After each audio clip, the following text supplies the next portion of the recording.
What's going on, guys? It's Nick here, back with another video. It's week 13. It's only 2 more weeks until the fantasy playoffs, and the waiver wire is basically what you would imagine at this point. No major injuries this week. That's opening up number one claims, and so most of the names we're going to go over today are ones you've already heard. There are a few names that we definitely should go over, though, and it's actually a really strong week for defense streaming, which is also, a very important thing later in the year. Your starting roster is like kind of locked up at this point. It's actually a tough week for buys, and so you are going to be reaching into your bench a little bit. But at this point in the season, one of the major decisions you're going to have to make is streaming defense. So nice when we have good weeks that have a lot of options of defenses that are also not rostered in a lot of leagues. Sit back, hit the like button.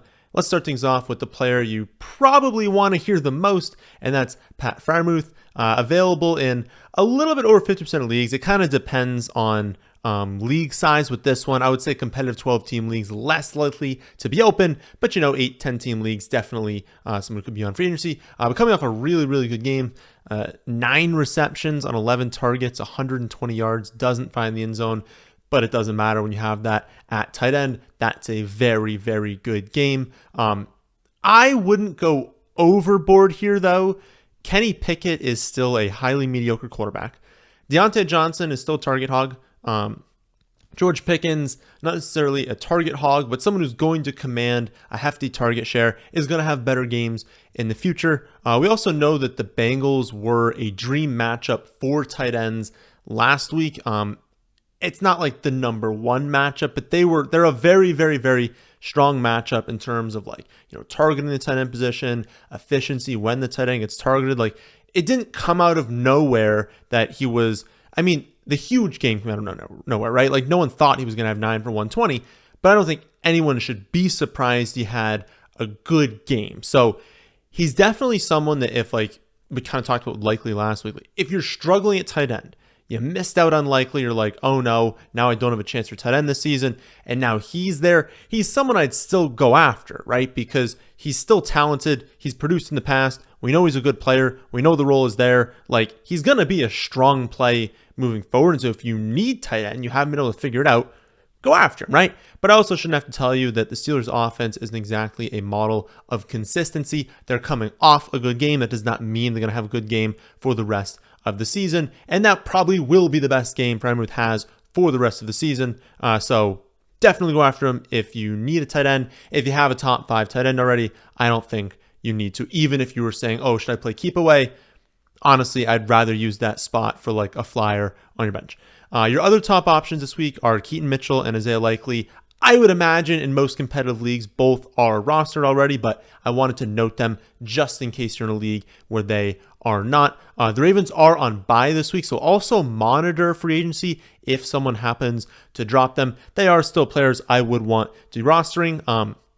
Mitchell also kind of took over that backfield last week. It is still unfortunate that Gus is the goal line back. So even if we see Mitchell, taking over, getting most of the carries, being involved in the receiving game, being like, oh my goodness, we've got it.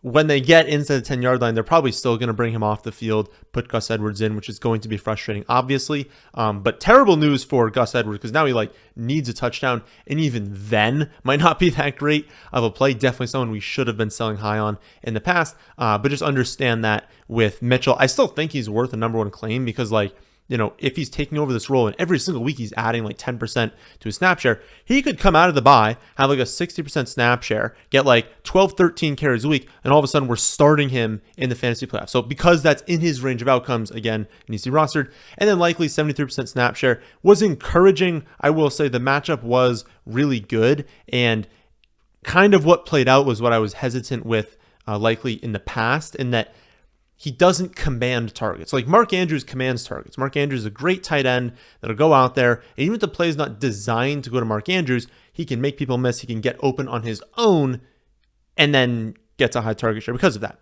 Likely can see the field maybe just as much. It'll be less than Andrews, but if Likely was on the field for the same amount and getting the same plays, likely is going to have a lower target share because he doesn't command targets. He's not as good at getting open as Mark Andrews is. And so he's still going to get those short area targets. He's going to get like 4 or 5 designed looks every week. And he's athletic enough to turn that into, the 4 for 40s, the 5 for 50s that we saw last week. He's athletic enough to get open in the end zone and score. And so he's still someone that if you had Mark Andrews and you added Likely, I'd probably still just keep rolling with Likely. Just understand the upside is still capped because he's not going to command targets on his own. He has to be schemed the ball. That simply caps upside no matter what position you're playing. So overall, with the 3 we talked about so far, I do still think Mitchell is worth a number 1 claim, maybe around 25% of your fab. If he's out there, higher. If we're at the end of the season, you haven't used any of it yet, sure, go higher. And then Likely, Freiermuth, both worth maybe around 10%, maybe less. Really depends on your tight end situation.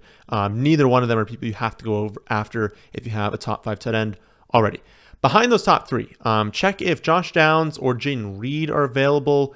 Another 2 I kind of doubt are available in competitive 12-team leagues, but definitely there in 8 and 10-team leagues. Potentially, Downs in particular, he's coming off 13 targets. He gets a dream matchup with the Titans this week. He's grading out in my early projections as a wide receiver 24, which is really, really strong if he's there on free agency. So you could legitimately add him and just throw him in your starting lineup this week, especially, wide receiver 3 flex spot. He'll be a good play. And then Jayden Reed, 3 touchdowns over the last 3 weeks. He's actually tied for 11th among all players with 7 targets inside the 10-yard line. So the touchdowns aren't a fluke.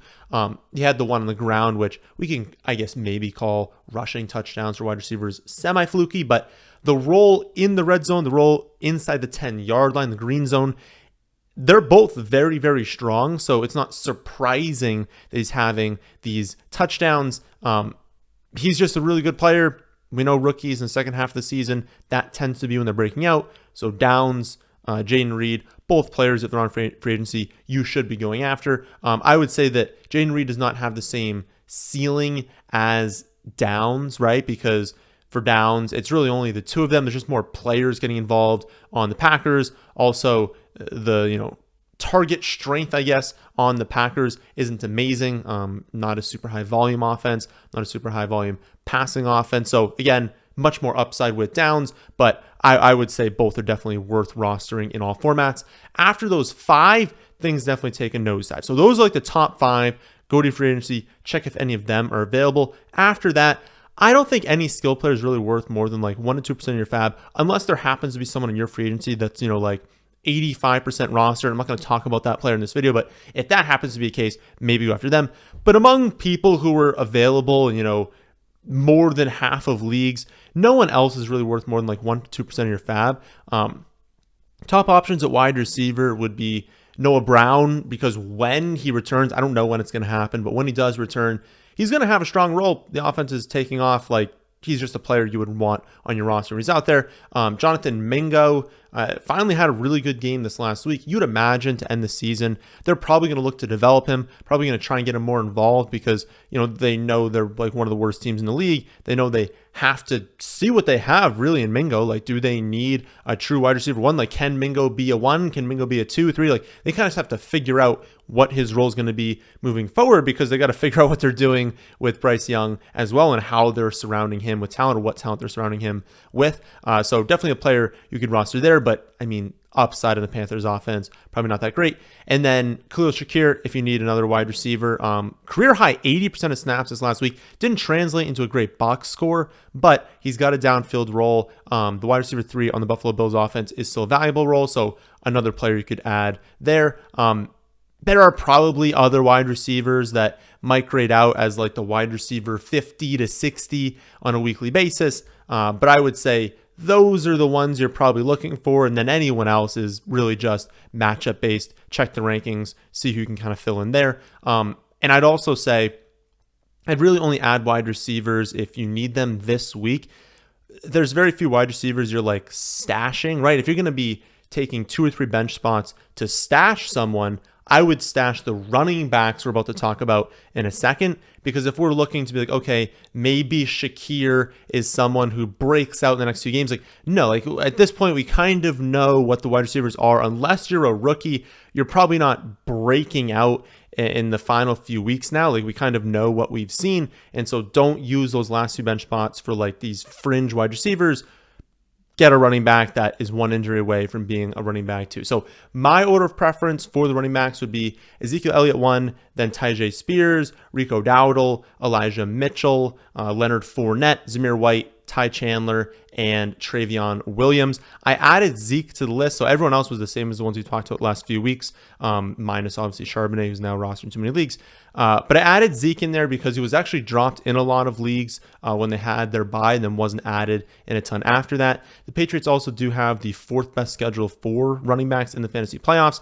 Again, like everyone on this list, you're not starting them if there's no injury, right? Like if you're trying to build a championship team and you're not in, say, a 16 or 14 team league, but if you're in like a 12 team league or less, you're probably not starting Zeke at running back 2 on a championship squad if Stevenson is still healthy. So understand that all of those players are just going to sit on your bench unless there's an injury or if like Leonard Fournette came out and like had an expanded role post bye.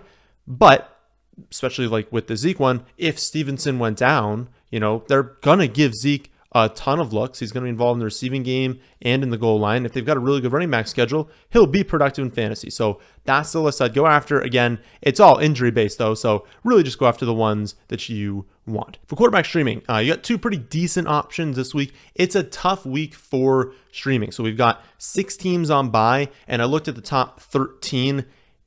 Decent.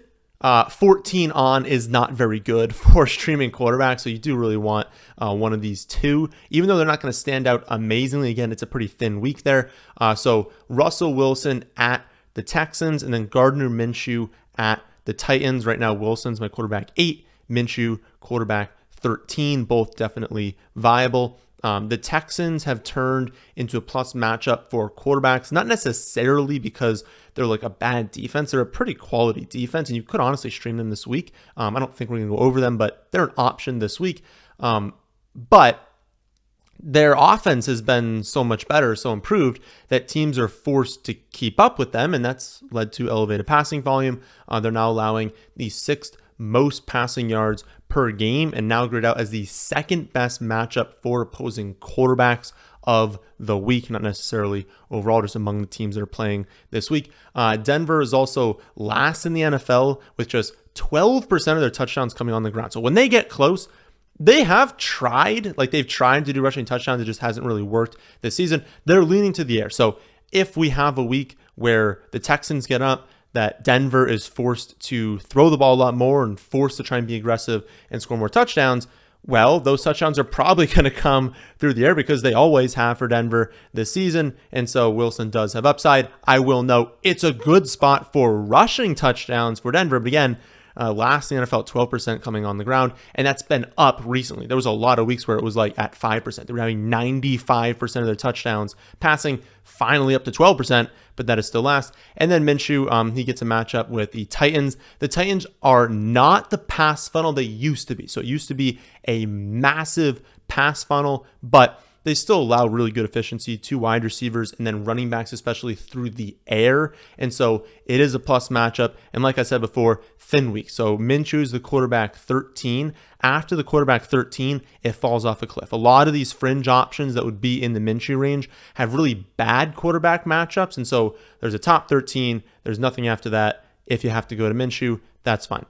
Then finally, great week for streaming defenses. There's a lot of defense that are not rostered in very many leagues that have really good matchups. So number one, I would say, is the Bucs at home versus the Panthers.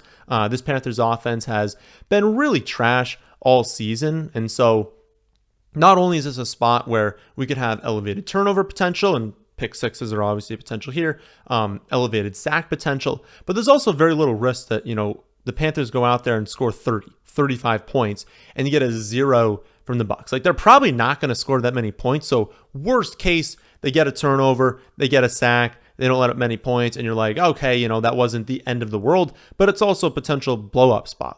If the Bucs get up and force the Panthers to throw it, easily Bryce Young could make some mistakes in this game, take some sacks, and then not score many points. So definitely a good spot for the Bucs. Again, number one for streaming options. You could do the Rams at the Browns. We don't know yet who the Browns quarterback going to be. It could be Dorian Thompson-Robinson. It could be PJ Walker. I don't think it matters all that much. Both are very bad. Both have elevated sack potential, turnover potential. So Rams in a good spot. Behind the Rams, you go Chargers at the Patriots. Probably shouldn't have to explain that one to you. Patriots, very, very bad. Both Mac Jones and Bailey Zappi are perfectly capable of throwing multiple pick sixes, fumble, touchdowns. Like all of that is on the table against any defense. Chargers, great option there, great high upside option. And then finally, Jaguars at the Bengals. Obviously, you've got Jake Browning now at quarterback for the Bengals. He's taken 7 sacks on 47 dropbacks over the last 2 weeks. If the Jaguars get up, which they should, Bengals have a very bad defense. They're going to have to throw the ball a lot more. Another spot where we could see, we should have seen multiple picks, honestly, from Browning last week. He got lucky to not throw like 3 interceptions. We could have multiple interceptions here. We could have a pick 6. And then also it's like, the potential for points here. Maybe more potential than some other teams we talked about. But the odds that the Bengals go out there and score 30 is still relatively low. So I think all the defenses we just talked about, again, Bucks, Rams, Chargers, Jaguars, all really good options, and I would be surprised if any of them score like 1 or 2 points. You should get an okay number of points here, which is always great to know from a defense that you're streaming. So that's a look at the Week 13 waiver wire. I've got a full list up on my website, thefantasyfootballadvice.com, and then a bunch of other content is updated for Week 13 as well. You've got the rest of season rankings and weekly rankings are updated. The advanced stats are all updated. Rest of season strength of schedule is updated. Weekly running back and wide receiver reports are updated. There's a bunch more as well. So again, check that all out. thefantasyfootballadvice.com. That, my friends, is in this one. Hope you all did enjoy. If you did, how about hitting the like button? How about subscribing to the channel if you're new here? Thanks for watching.